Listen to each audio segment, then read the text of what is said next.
Bersyukur kita boleh berkumpul kembali pada pagi ini. Kita sebentar lagi akan memperingati Jumat Agung dan Paskah. Hari ini Bapak Ibu tahu disebut minggu apa?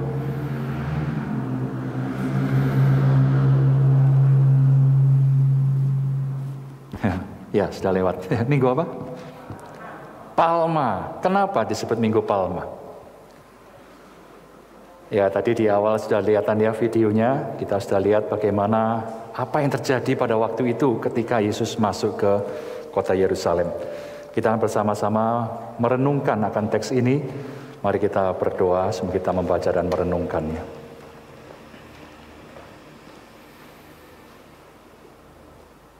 Bapa di surga, terima kasih kesempatan yang Kau berikan kepada kami, untuk kami datang dan merenungkan kebenaran firman-Mu.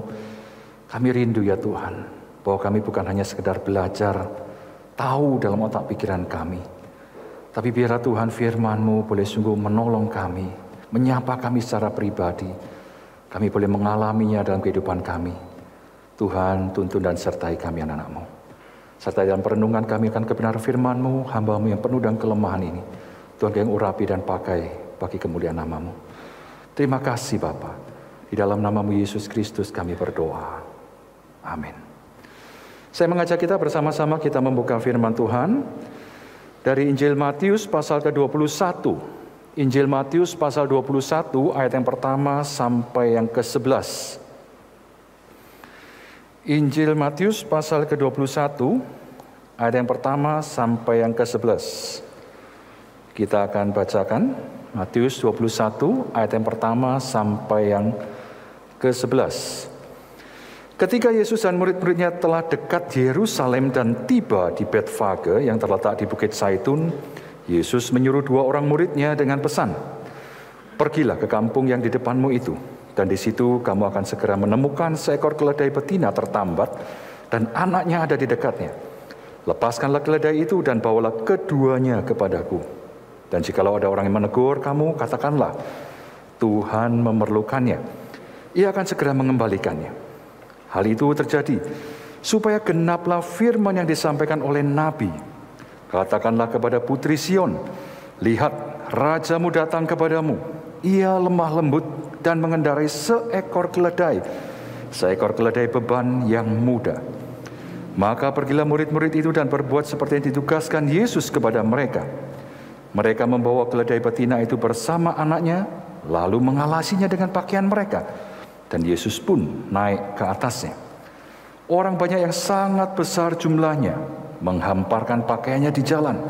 Ada pula yang memotong ranting-ranting dari pohon-pohon dan menyebarkannya di jalan. Dan orang banyak yang berjalan di depan Yesus dan yang mengikutinya dari belakang berseru katanya, "Hosana bagi anak Daud, diberkatilah dia yang datang dalam nama Tuhan. Hosana di tempat yang maha tinggi." Dan ketika ia masuk ke Yerusalem, gemparlah seluruh kota itu dan orang berkata, "Siapakah orang ini?" Dan orang banyak itu menyahut, "Inilah Nabi Yesus dari Nazaret di Galilea." Slide selanjutnya. Teks ini secara umum memang seringkali diungkapkan atau ditampilkan ketika ada yang bilang, kita memiliki sebuah pengharapan. Dan itu selalu dikaitkan dengan sebuah impian biasanya ya. Nah sayangnya ketika pengharapan dan impian itu tidak menjadi kenyataan, akan menimbulkan apa? Kekecewaan. Teks semacam ini sebenarnya atau kisah pola semacam ini sudah dicatat banyak terjadi di dalam Alkitab. Tapi kalau kita perhatikan, yang kecewa itu siapa sebenarnya? Di dalam Alkitab itu Tuhan. Kalau kita lihat dalam perkembangan dalam nabi-nabi, salah satu contoh yang paling klasik gitu ya saya katakan, 1 Samuel 8. Ketika bangsa Israel itu tanda kutip tanpa alasan yang jelas, tiba-tiba minta, "Berikan aku raja, berikan kami raja." Yang tadinya mereka adalah langsung dipimpin oleh Tuhan sebagai raja mereka, Tapi kemudian tiba-tiba mereka mikir, berikan aku seorang raja.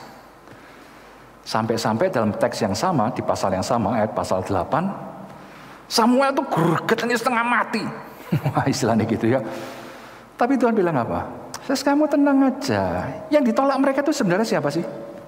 Aku, Tuhan yang bilang. Saya dibayangkan ya. Ketika Tuhan sudah begitu banyak berkarya dalam kehidupan orang Israel, dalam perkembangan mereka. Dan by the way, konteks ini, ketika tadi kita bicara ini, konteksnya adalah ketika Yesus masuk ke Yerusalem untuk merayakan apa?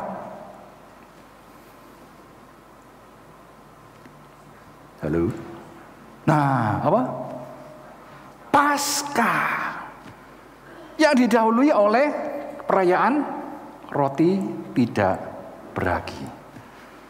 Dalam Imamat pasal 23 dicatat di situ. Ada perayaan-perayaan yang harus dihadiri oleh seluruh pria dewasa, orang Israel, harus datang merayakan bersama-sama. Ini makanya mereka rame-rame dalam konteks yang wah, lagi tanda kutip gerudukan, kalau saya bilang ya, orang Jawa bilang gerudukan, rame sekali datang. Nah, coba bayangkan Bapak Ibu, mereka merayakan, tapi mereka sendiri ternyata menolak Tuhan. Aneh ya. Bahkan dalam konteks yang kita baca saat ini, ketika mereka datang bersama-sama, apa yang mereka mau nyatakan dan mereka mau harapkan di situ? Kita lihat, kalau kita perhatikan tahap-tahapan dari pelayanan Yesus, karya Yesus, ketika dia masuk ke Yerusalem, yang saat itu yang kita baca ini tadi adalah fase terakhir dia masuk ke Yerusalem. Ini untuk menggenapi bagaimana dia akan nanti mengorbankan dirinya. Ini tidak main-main. Yesus sangat serius di sini dan dia ingin sebenarnya menyatakan, ini loh Tuhan datang kepadamu. Dan dia dengan sengaja, tadi kita baca di awal teks ini, dia pakai apa? Dia ingin pakai keledai. Dan rasanya ada beberapa penafsir yang saya baca, saya agak unik juga gitu ya. Seolah-olah Yesus itu sudah janjian, tidak tahu diceritakan di mana, tidak dicatat. Seolah-olah Yesus itu seperti janjian sama pemilik keledai itu. Dia kirim muridnya, nanti kamu masuk ke kota itu ya. Kamu nanti ketemu keledai, diikat di situ, bawain sini. Kemudian dia pesan apa? Kalau ada yang menegur kamu, kamu kok lepasan keledai itu? Disuruh ngomong apa? Tuhan memerlukannya. Lalu apa? Oh ya wis, bawan. Tanda kutip ya. Seolah-olah ada sebuah perjanjian. Seolah Yesus sudah sediakan, sudah atur semua itu. Kalau kita lihat dalam paralel teks yang lain, di Injil-Injil yang lain, ini ditulis dalam 4 Injil semuanya, mereka kemudian mengatakan apa? Mereka mengalami persis yang dikatakan oleh Yesus itu. Persis. Di teks Matius tidak dikatakan, tapi teks Injil yang lain dicatat. Nah, ketika itu terjadi, kalau kita pikir-pikir, tadi dikatakan orang yang ada di depan dan yang di belakang Yesus, tadi kita lihat ya, rame sekali. Wah, orang bertepuk tangan, orang bersorak-sorak. Kita mendengar, nanti kita akan bahas sedikit. Kira-kira, kenapa mereka bisa menyambut Yesus dengan begitu meriahnya? Wah, seperti pahlawan perang gitu ya, yang sudah menang. Wah, mereka sambut dengan antusias sekali. Berarti ada harapan. Mereka sedang mengejar sebuah impian. Tapi kalau kita tanya yang lain dulu, dari mana mereka tahu Yesus begitu terkenal pada waktu itu? Kok bisa? Kira-kira kenapa ya?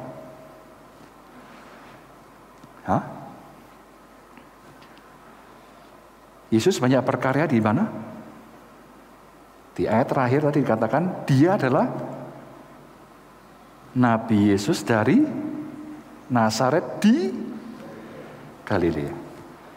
Orang-orang ini rasanya juga datang pada waktu itu ke sana, orang-orang dari Galilea. Mereka sudah tahu Yesus berkarya banyak sekali di Galilea. Terkenal. Top, ini sudah banyak mujizat, banyak perkara yang dia lakukan, pengajarannya dan luar biasa yang lain. Tapi di daerah Yerusalem, juga tidak kalah terkenal sebenarnya. Kenapa? Paralel teks dari teks ini di dalam Injil Yohanes menceritakan Yesus di pasal 11 Yohanes, kisah apa?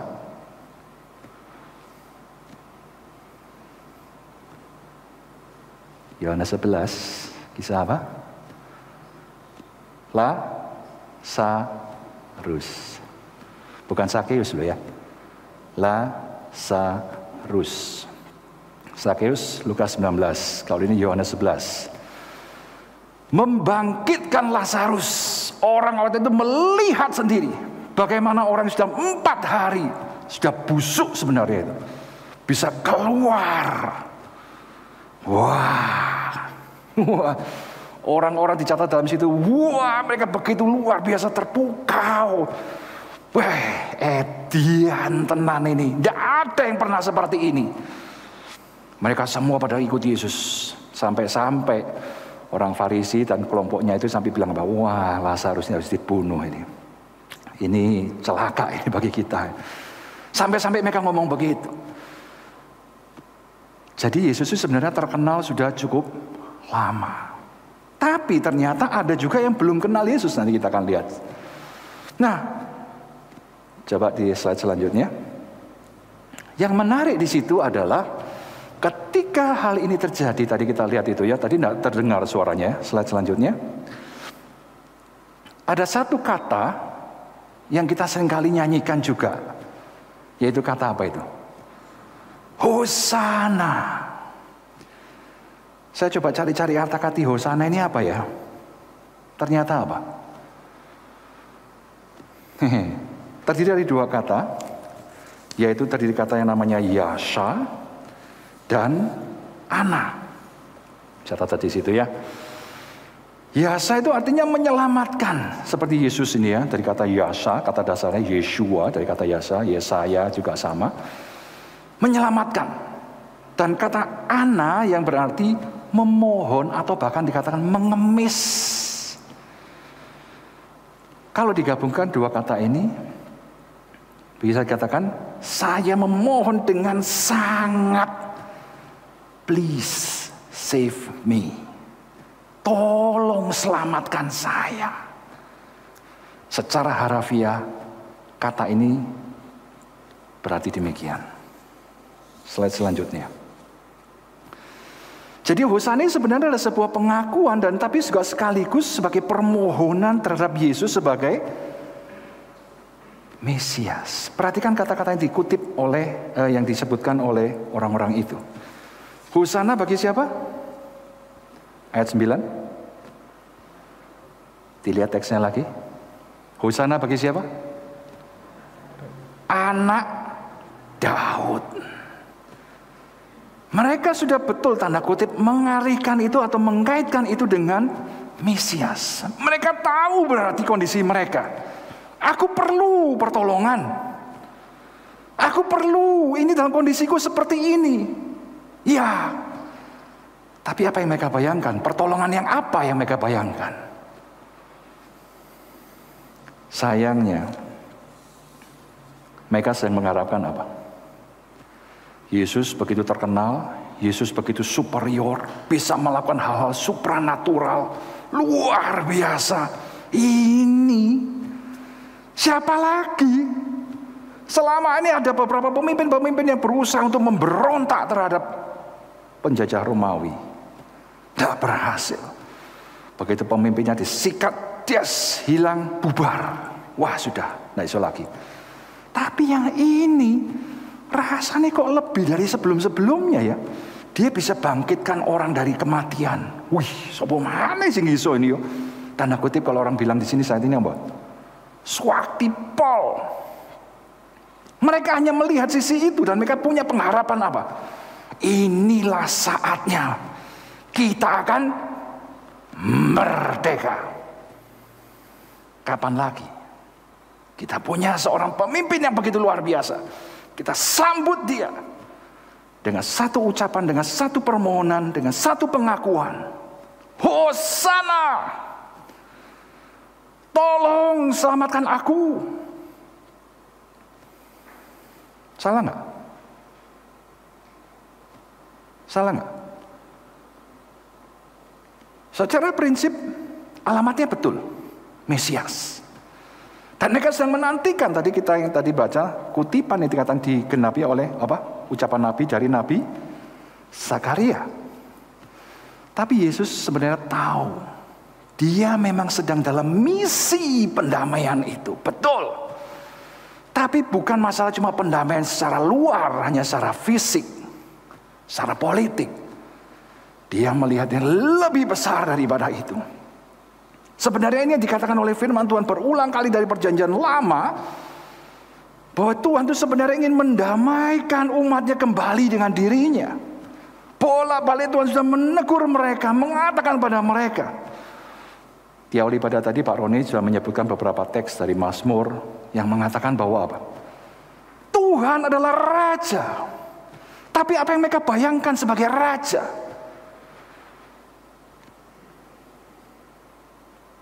Dengan kata lain, mereka memang menyebut Yesus adalah Mesias, Juru Selamat. Juru Selamat dari apa? Slide selanjutnya. Dan ketika dia masuk ke Yerusalem, gemparlah seluruh kota itu dan berkata, siapakah orang ini? Ada orang-orang yang belum mengenal Yesus itu siapa. Mereka cuma tahu ribut-ribut ini ono opo kok menarik sekali ya. Loh, kok ada orang naik keledai disambut dengan luar biasa. Sopo orang ini? Pertanyaan yang sama mungkin kita harus ajukan pada diri kita pada saat ini Bapak Ibu. Siapa Yesus ini bagi saya? Pengharapan apa yang kita bawa? Yang kita harapkan dari dia? Ini pertanyaan yang sangat mendasar dan sangat serius yang harus kita jawab. Karena apa? Ini akan mempengaruhi seluruh hidup kita.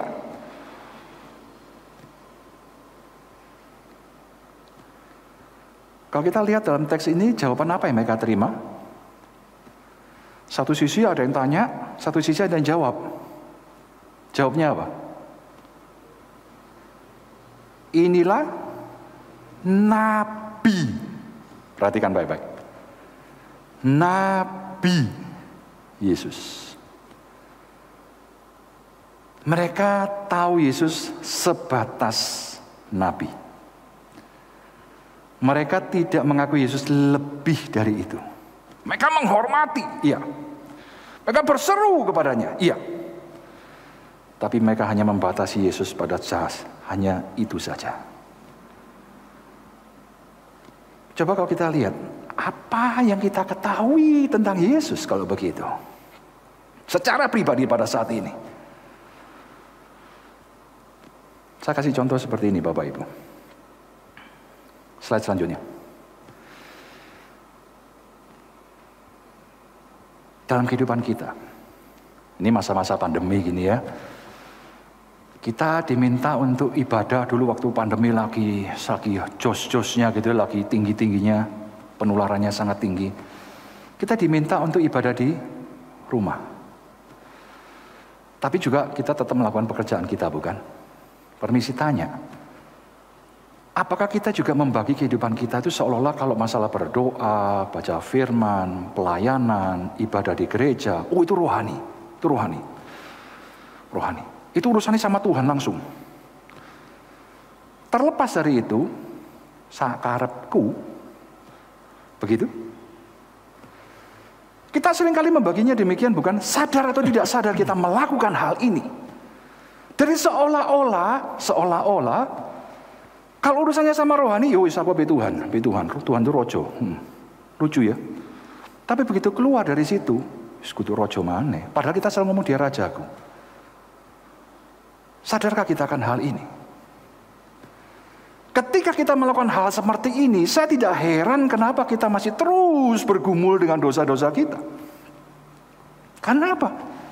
Kita sebenarnya dengan jujur aja, kita tidak pernah menyerahkan seluruh pergumulan kita, seluruh dosa kita, seluruh kehidupan kita kepada Tuhan. Kita masih menanggap, masih menahan atau bahkan mempertahankan apa yang aku suka. Sekalipun itu dosa. Sik Tuhan. Pertanyaannya, siapa rajaku sebenarnya di sini?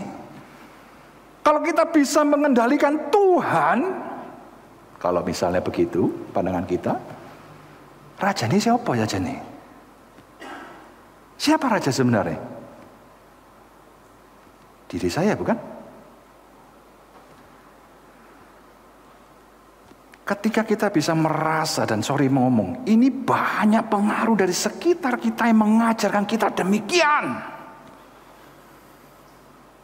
Kamu bisa melayani Tuhan, kamu bisa begini, begitu, nanti Tuhan akan wah. Jadi seolah Tuhan itu kita atur dengan pemberian kita, dengan pelayanan kita. Tuhan harus nurut saya. Aku mau melayani Tuhan karena ada ini di belakangnya itu.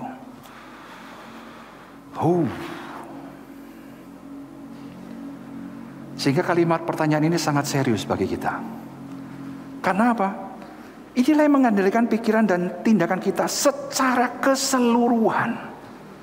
Gambarannya sebenarnya bagaimana kita memahami akan pertanyaan ini adalah dalam kehidupan kita sehari-hari.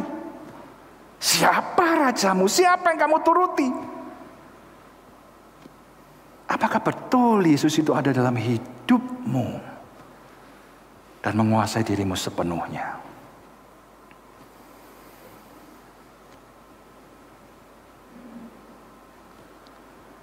Siapa yang mengendalikan kehendak kita, keinginan kita? Ini bukan sekedar pengetahuan Bapak Ibu. Mohon maaf, kita sering kali terjebak dalam apa? Tahu. Di khotbah, mungkin kita sudah jadi profesor.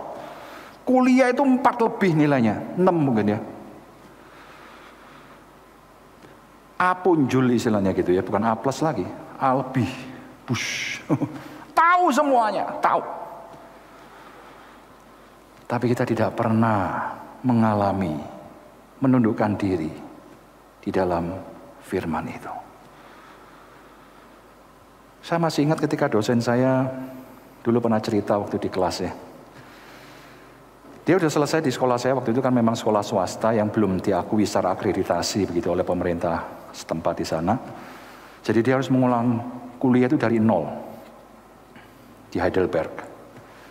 Kita tahu yang nama Heidelberg, Tübingen, Göttingen itu daerah-daerah yang sudah dikuasai oleh teologi liberal.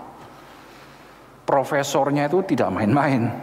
Wah, dia bilang pintar-pintar dan pengetahuannya sangat luas. Tetapi satu ciri khas mereka yaitu apa? Mereka menentang Injil. Lucu ya? Tahu, tapi mereka tidak percaya kepada Kristus. Wow, dosen saya ini satu saat ketika dia harus mengajukan tesisnya atau disertasinya, doktoralnya, dia bilang, waduh, aku harus ketemu profesor ini, mati kawan, celaka ini, yopo ini, bagaimana mempertahankannya? Akan sangat sulit, hampir tidak mungkin. Wah, dia hanya bisa berseru kepada Tuhan, ini kehendak-Mu Tuhan. Kalau kamu izinkan aku lolos, pasti bisa lolos. Tapi piye carane? Cara Tuhan memang unik dan simpel sekali. Ketika hampir ujian, dosen ini sakit. Profesor ini sakit, harus digantikan profesor yang lain. Yang tanda kutip gak nemen-nemen gitu ya. Sehingga dosen saya ini bisa lolos. Dia dapat gelar S3-nya. Ini hanya contoh Bapak Ibu. Pengetahuan sama sekali tidak menjamin kita bahwa kita adalah orang yang sungguh-sungguh tahu. Bukannya tahu. Sungguh-sungguh mengalami Tuhan. Tidak ada jaminan sama sekali. Dan seringkali kita lebih nyaman hanya sekedar tahu.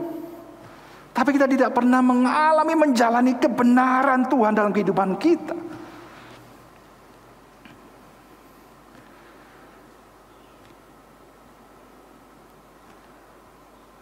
Siapa Tuhan kita? Siapa Raja kita? Kita jangan terlalu memisah-misah dalam kehidupan kita seolah-olah kalau ini ya, kalau ini enggak. Ya ini bisa sakarepku, yang ini harus sama Tuhan, harus ikut semua dan sebagainya.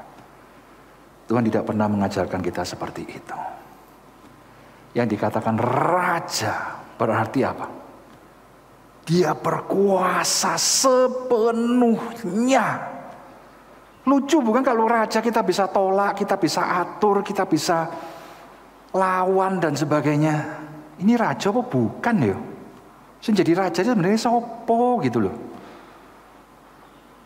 Hati-hati Bapak Ibu. Kita diingatkan pada pagi ini ketika kita berseru Hosana, Lord please help me, save me. Tapi kita masih mau mengatur Tuhan. Tuhan syarat ini loh ya. Syarat dan ketentuan berlaku. Bintangnya baca loh Tuhan. Sing perlu siapa ya? Makanya tadi saya katakan, yang sering kecewa sebenarnya siapa sih? Tuhan. Tuhan begitu sering kecewa dengan kita, bukan?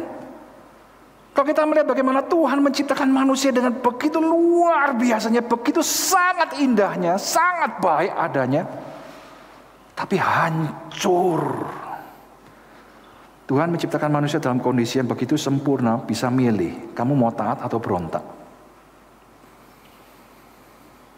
Berontak, hancur hubungannya.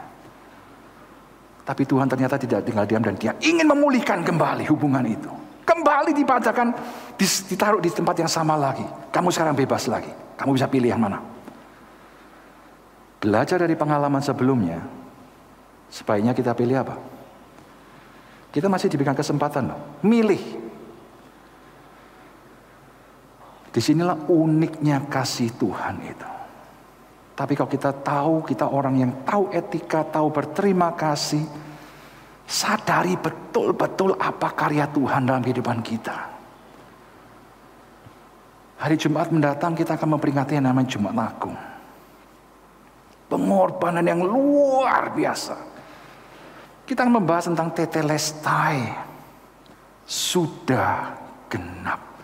Apa yang genap?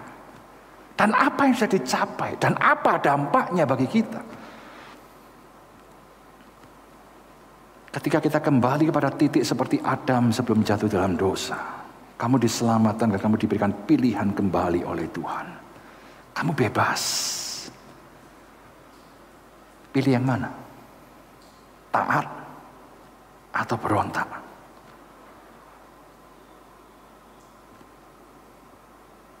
Coba tempatkan Bapak Ibu di dalam posisi kayak Tuhan begitu ya. Bukan jadi Tuhan, tapi seolah-olah kita bisa memberikan itu. Orang yang sudah mengkhianati kita, yang sudah kita tolong ternyata dia mengkhianati kita. Sekarang kita tolong dia lagi. Kita kembalikan lagi dalam posisi sebelumnya itu. Dia sekarang milih apa ya? Kalau dia milih berontak lagi, gimana?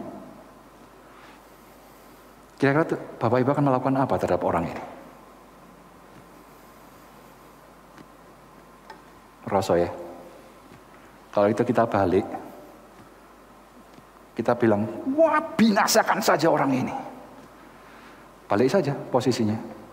Kalau Tuhan mengatakan itu kepada kita, bisa enggak? Sangat bisa. Sangat mungkin. Dan perhatikan, saya harus kasihkan warning ini kepada saudara. Perjanjian lama jangan dilupakan Bapak Ibu. Nabi-nabi besar termasuk nabi kecil memperingatkan bangsa Israel berulang kali. Tuhan sudah mengirimkan nabi-nabinya memperingatkan mereka. Hei lihat, kamu pikir kamu sebagai umat pilihan, kamu sudah ditolong oleh Tuhan. Ini juga digambarkan oleh Tuhan. Kamu dulu itu anak yatim piatu. Tak ambil dalam kondisimu yang memalukan, yang menjijikkan seperti itu. Tak ambil, kamu tak berseni, kamu tak kasih semua yang kamu mau. Bisa dapatkan. Kamu jadi seorang putri yang begitu anggun, begitu cantik, begitu luar biasa. Tapi apa yang kamu lakukan? Kamu kemudian menjual dirimu sebagai pelacur.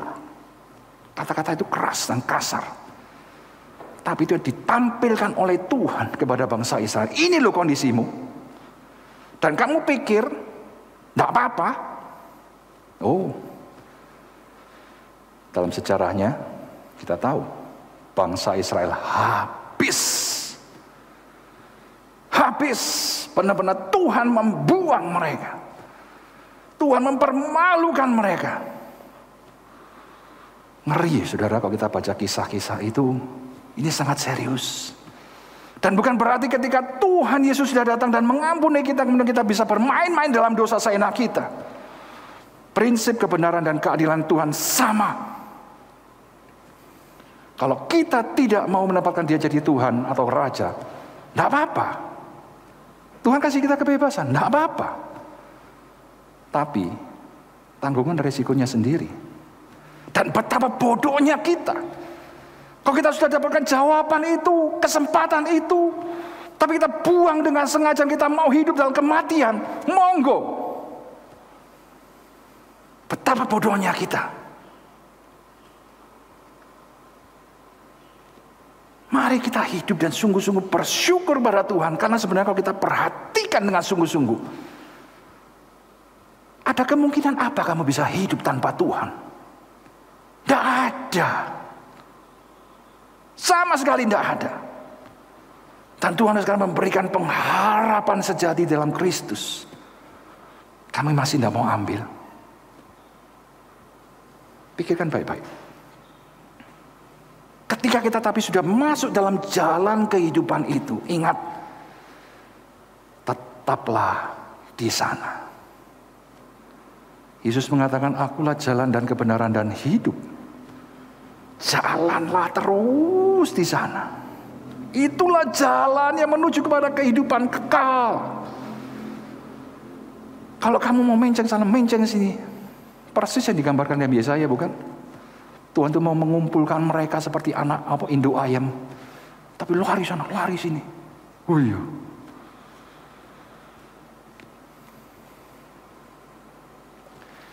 Dalam sebuah dokumentasi saya pernah melihat induk dari kumpulan ayam, kalau nggak salah itu ya, didekati oleh seekor musang yang belum terlalu gede, jadi induknya berani ngelawan masih. Ketika dia datang, anak ayamnya itu lari sana, lari sini, bingung.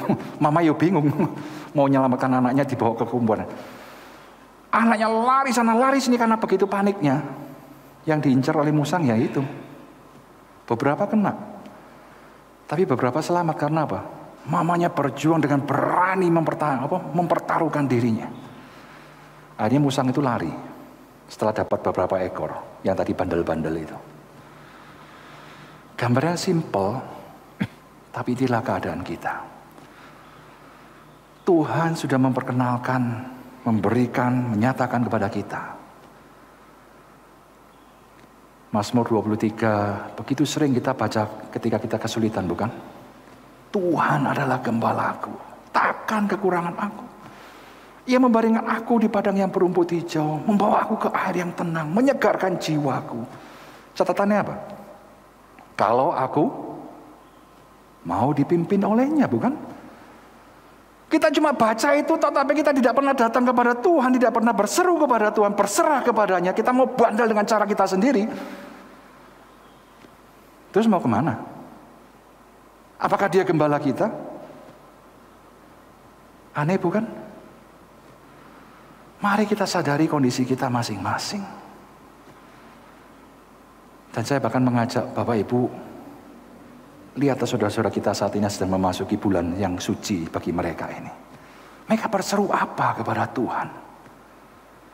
Saya mengajak kita mendoakan mereka dan mendoakan diri kita sendiri. Supaya apa? Tuhan, nyatakan kebenaran-Mu. Supaya mereka, kita, kami, saya sendiri, semua kita betul-betul semakin dimantapkan dalam kebenaran Kristus. Biar Tuhan yang menyatakan kebenarannya kepada mereka. Cara Tuhan itu unik, ajaib.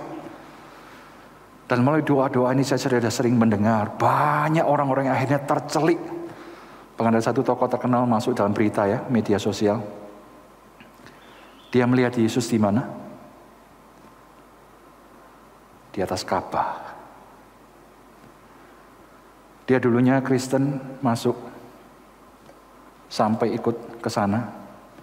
Dia menangis melihat dan akhirnya dia melihat Yesus di atas Ka'bah. Dia menangis. Dia ceritakan pada keluarganya angkat tangan. Wis, masuk. Itu pernyataan Tuhan. Kita rindu bahwa banyak jiwa-jiwa yang lain juga mengalami hal yang sama. Bahwa Yesus menyatakan diri kepada mereka. Melihat ini loh, aku ini loh jalan kebenaran dan hidup. Kita yang sudah ketahui itu, mari kita juga jalani hal yang sama dalam jalan itu. Siapakah rajamu? Slide terakhir.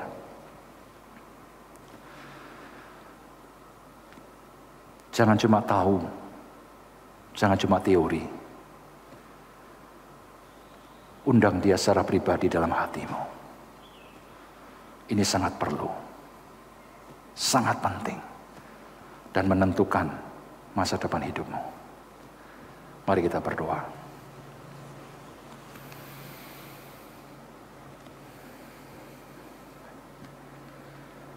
Pada saat ini saya mengundang kita bersama-sama. Kita mengambil waktu teduh sejenak. Siapa sebenarnya selama ini yang sudah memimpin, menentukan, mengarahkan hidupku? Perasaanku, pikiranku, kehendakku, perkataanku, tindak tandukku. Apakah betul Tuhan yang menjadi rajaku? Atau aku hanya memperalat Tuhan demi tujuan pribadiku? Tuhan tahu yang sesungguhnya dalam hatimu. Tidak usah kita bersandiwara di hadapan Dia. Dia tahu. Bertobatlah pada pagi ini kalau Tuhan mengetuk hatimu. Berserulah kepada Dia. Katakanlah hosana bagi anak Daud. Hosana di tempat yang maha tinggi. Karena sungguh kita memerlukan itu. Jangan keraskan hatimu. Percuma. Kamu tidak akan mendapatkan apa-apa kalau kamu terus bertahan dalam kedegilan hatimu, dalam dosa. Kamu akan binasa. Jangan anggap enteng. Tuhan memberikan kasih dan sekaligus keadilannya kepada kita. Berdoalah secara pribadi di hadapannya.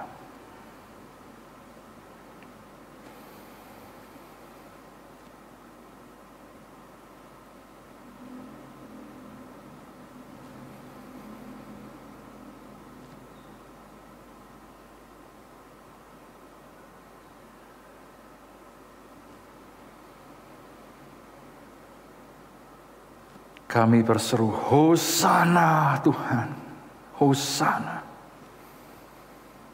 Tolong kami ya Tuhan, tolong selamatkan kami. Betapa liciknya hati kami. Betapa kami sering bersandiwara bahkan di hadapan-Mu Tuhan. Persis seperti kata firman-Mu, seolah-olah kami menganggap Engkau tidak pernah tahu apa-apa tentang diri kami. Ampuni kami Tuhan, ampuni kami. Siapapun diri kami ada di dalam ruangan ini Tuhan, tidak terkecuali.